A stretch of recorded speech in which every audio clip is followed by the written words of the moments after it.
The queen is back.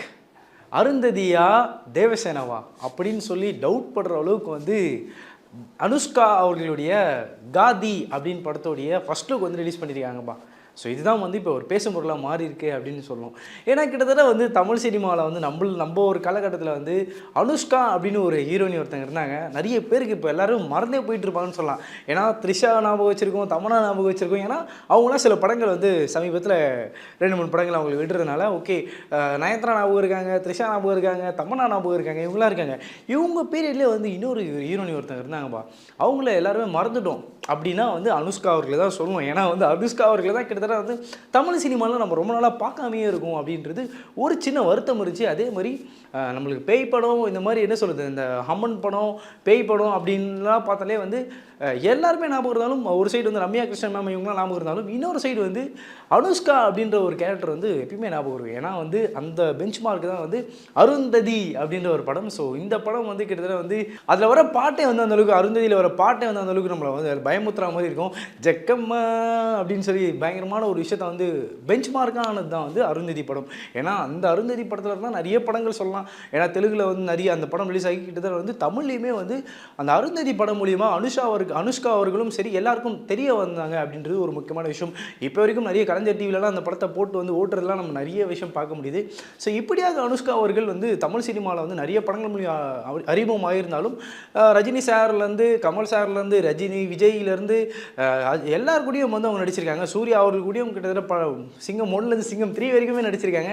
So இப்படியாக இவ்வளோ விஷயம் நடந்திருந்தாலும் அனுஷ்கா அவர்களை தமிழ் சினிமாவில் இப்போ சமீபத்தில் பார்க்கவும் முடியல அப்படின்றது ஒரு சின்ன வருத்தம் தமிழ் ஆடியன்ஸ்க்கு இப்போ வரைக்குமே இருக்குது அப்படின்றது ஒரு முக்கியமான விஷயமா பார்க்கப்படுகிறது. இதுக்கப்புறம் வேறு என்னப்பா படம் பண்ண போகிறாங்க அப்படின்னு சொல்லி பார்க்காம எல்லாருமே ஒரு எதிர்பார்ப்பில் இருந்தாங்க. ஆனால் அவங்களுடைய கால்தடம் ஃபுல்லாகவே தெலுங்குல இருந்துச்சுன்னு சொல்லலாம். ஏன்னா தெலுங்குல அவங்க கிட்டத்தட்ட நிறைய படங்கள் பண்ணிட்டு தான் இருக்காங்க. கிட்டத்தட்ட நம்மளுக்கு தெரிஞ்ச பாகுபலி அப்படின்ற ஒரு படம் தான் இன்னொரு கம்பேக்காகவே அவங்களுக்கு தெரிஞ்சதுன்னு சொல்லலாம். ஏன்னா பாகுபலி மூலியமாகவும் சரி அவங்க ஓகே அனுஷ்கா அவர்கள் இருக்காங்க அப்படின்றது அது ஒரு பேன் இண்டியா படம் அப்படின்றதுனால தெலுங்குலையும் சரி தமிழ்லையும் சரி இந்த படம் நல்ல ஒரு வசூலையும் பெற்று அதே மாதிரி இந்த மாதிரி ஆக்டரும் இருக்காங்க, அதாவது அனுஷ்கா அவர்கள் இருக்காங்க அப்படின்றது எல்லாருக்கும் நம்மளுக்கு தெரிஞ்ச ஒரு உண்மையாகவே இருந்துச்சு. அதுக்கப்புறம் நிறைய படங்கள் அவங்க பண்ணியிருந்தாங்க.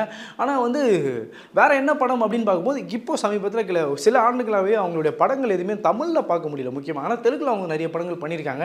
அதுவும் 2023 miss Shetty mister Polishetty அப்படின்ற ஒரு படம் ரிலீஸ் ஆயிருந்துச்சு. அந்த படம் தெலுங்குலையும் ஒரு நல்ல ஒரு வசூலை பெற்ற ஒரு படமாகவே இருந்துச்சு. ஆனால் தமிழில் அந்த படம்லாம் வரல. ஸோ அதனாலேயே நம்மளுக்கு நிறைய விஷயம் தெரியாமையே அப்படி இருந்துச்சு நம்ம சொல்லலாம்.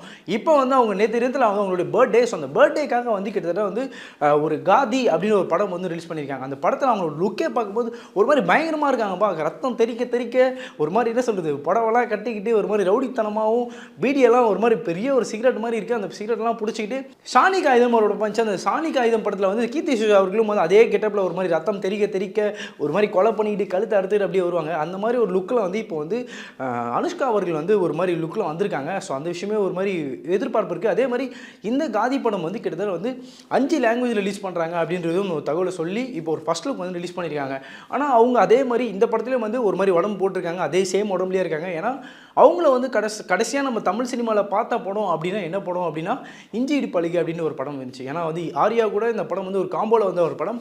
அதே மாதிரி அந்த இஞ்சி இடிப்பழகி கண்டென்ட்லேயும் அவங்க உடம்பு ஏற்றிருக்கணும். ஸோ அதே மாதிரி அந்த படத்துக்காக அவங்க உடம்பு ஏற்றி கிட்டத்தட்ட அந்த படத்துக்கு கண்டென்ட்டுக்காகவே அவங்களுடைய உடம்பை பயங்கரமாக ஏற்றிட்டாங்க அப்படின்னு சொல்லணும். அதுலேருந்து அவங்க வேறு எந்த படங்களும் பண்ணலை. ஏன் பண்ணலை அப்படின்னு பார்க்கும்போது அவங்க உடம்பு அந்த வலுக்கு அப்படியே வச்சுருக்காங்க, அதே மாதிரி குண்டாகவே இருக்காங்க. ஸோ உடம்பு அவங்க இன்னும் குறைக்கல அப்படின்ற சில பல காரணங்களாலேயே அவங்களுக்கு தமிழ் சினிமாவிலும் சரி மற்ற சினிமாவிலும் சரி நிறைய சில சான்சஸ்லாம் வரலை அப்படின்றது ஒரு முக்கிய விஷயமாக பார்க்கப்படுகிறது. அதுக்கப்புறம் அதெல்லாம் தாண்டி லைட்டாக உடம்பெல்லாம் குறைச்சிட்டு அவங்க நடுவில் சில பிக்கெல்லாம் கூட சோஷியல் மீடியாவில் போட்டிருந்தாங்க. அதே மாதிரி தெலுங்குலையும் அவங்களுடைய படங்கள் எல்லாமே தான் இருந்துச்சுன்றது ஒரு முக்கியமான விஷயம். ஆனால் தமிழில் இப்போ தான் இந்த காதி அப்படின்ற ஒரு படத்து மூலியமாக தான் ஃபர்ஸ்ட் லுக் விட்டுருக்காங்க. ஸோ இதுக்கப்புறம் அனுஷ்காவுடைய வரவேற்பு தமிழ் சினிமாவுக்கு அதிகமாக இருக்கும் அப்படின்றது ஒரு முக்கிய விஷயமாக பார்க்கப்படுகிறது. ஸோ இப்படியாக தமிழ் சினிமாவுக்கு அனுஷ்கா அவர்கள் தெரிவாங்களா தெரிய மாட்டாங்களா அப்படின்றதையும் உங்கள் கருத்துக்கள் என்பதையும் அதே மாதிரி இந்த காதி அதை ஃபர்ஸ்ட் லுக் பார்த்துறீங்களா உங்களுடைய கருத்து என்ன என்பதையும் கமெண்ட் செக்ஷனில் சொல்லிட்டு போங்க. அண்ட் மறக்காமல் இந்த சேனலுக்கு சப்ஸ்கிரைப் பண்ணிட்டு போங்க.